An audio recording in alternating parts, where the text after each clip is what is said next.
YCP ప్రభుత్వంపై తీవ్ర వ్యతిరేకత ఉందని రాయచోటి టీడీపీ మాజీ ఎమ్మెల్యే గడికోట ద్వారకనాథరెడ్డి అన్నారు.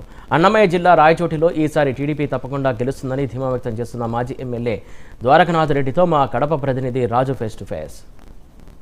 టీడీపీ అభ్యర్థులు రోజు రోజుకు కూడా ఒక టెన్షన్ వాతావరణం అయితే నెలకొంది.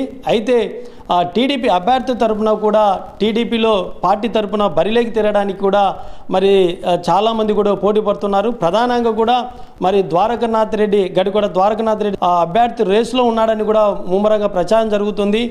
మరి ద్వారకనాథ్ రెడ్డి సారు మరి పోటీ చేస్తున్నారా లేదా, పోటీ చేస్తే అవకాశం వస్తే ఏ విధంగా గెలిచే అవకాశం ఉందన్న విషయాన్ని మాట్లాడడానికి గడికోట ద్వారకనాథ్ రెడ్డి ఆయన అడిగి తెలుసుకుందాం.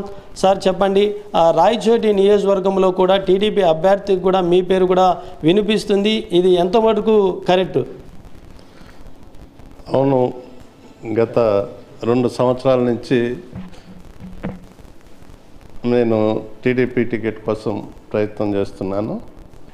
ముఖ్యంగా నేను 1994-99 తెలుగుదేశం పార్టీ ఎమ్మెల్యేగా గెలుపొందినాను. మళ్ళీ నెక్స్ట్ ఎలక్షన్ ప్రత్యక్ష రాజకీయాల్లో నేను లేను. అలా తర్వాత ఈ ఇయర్ నేను పోటీ చేయాలని అనుకున్నాను, పార్టీలో చేరినాను. ప్రజల్లో ఇంకా నేను కాకంగా 2 టికెట్ కోసం ఆశిస్తున్నారు. ఎవరికి వచ్చినా పార్టీ పనిచేసి ఇక్కడ రాయచోటిలో ఈసారికి తెలుగుదేశం శాసనసభ్యుని ఎన్నుకోవడం ఖచ్చితంగా జరుగుతుంది. సార్, వైసీపీ ప్రభుత్వం అంటుంది నవరత్నాలే మమ్మల్ని గెలిపిస్తుందని కూడా చెప్తూ ఉంటున్నారు. ఒకవేళ టీడీపీ తరఫున అభ్యర్థిగా మీకు ఇస్తే ఎలాంటి గట్టి పోటీ ఇవ్వగలిగారు? పథకాలు అనేటివి ప్రతి పార్టీ దాదాపు గత ఎన్నో సంవత్సరాలుగా కాంగ్రెస్ పార్టీ ఎన్నో పథకాలు పెట్టి ఇందిరమ్మ ఉన్నప్పటి నుంచి ఎన్నో పథకాలు పెట్టినారు. పథకాలు పెట్టినంత మాత్రాన ఆ పార్టీనే గెలుస్తుంది అనేది కరెక్ట్ కాదు. ఏ పార్టీ వచ్చినా కూడా పథకాలు వాళ్ళ మేనిఫెస్టోలో పెడతా ఉండరు. అవి ఎవరికి అనుకూలంగా పబ్లిక్ రిసీవ్ చేసుకుంటారో వాళ్ళకి వేస్తూ ఉంటారు. నవరత్నాలు అనేది ఒకటే కదా, దానికన్నా మంచి పథకాలు చంద్రబాబు గారు కూడా ఈ మేనిఫెస్టోలో పెడుతున్నారు. కాబట్టి పథకాలే మనిషిని గెలిపిస్తాయని కాదు, పబ్లిక్లో ఈసారికి పార్టీకే కాదు వ్యక్తులకు కూడా ఇంపార్టెన్స్ ఇస్తారు. ఎవరైతే వాళ్ళకు అనుకూలంగా ఉండే వ్యక్తి ఉన్నాడు, వాళ్ళకు కోసం కష్టపడి పని చేస్తారు అనేటోళ్ళకు ఈసారికి ప్రజలు కట్టబెడతారని నా ఆశ. సార్, ప్రధానంగా కూడా ప్రభుత్వం మీరు ఇంతవరకు కూడా నియోజకవర్గంలో కూడా పర్యటిస్తుంటున్నారు. ప్రజల నుంచి ఈ యొక్క ప్రభుత్వం పైన ఏ విధంగా వ్యతిరేకం ఉంది, మీరు వెళ్తుంటే వారి నుంచి కూడా మీకు ఎలాంటి స్పందనగా ఉంది? వైసీపీ అరాచకాలు ఎక్కువైపోయినాయి. ప్రజల్లో ఏడ చూసినా పేద ప్రజలు మా భూమి లాక్కుంటున్నారు, మా భూమి బలవంతంగా మా భూమి మేము అమ్ముకునే పరిస్థితిలో లేము,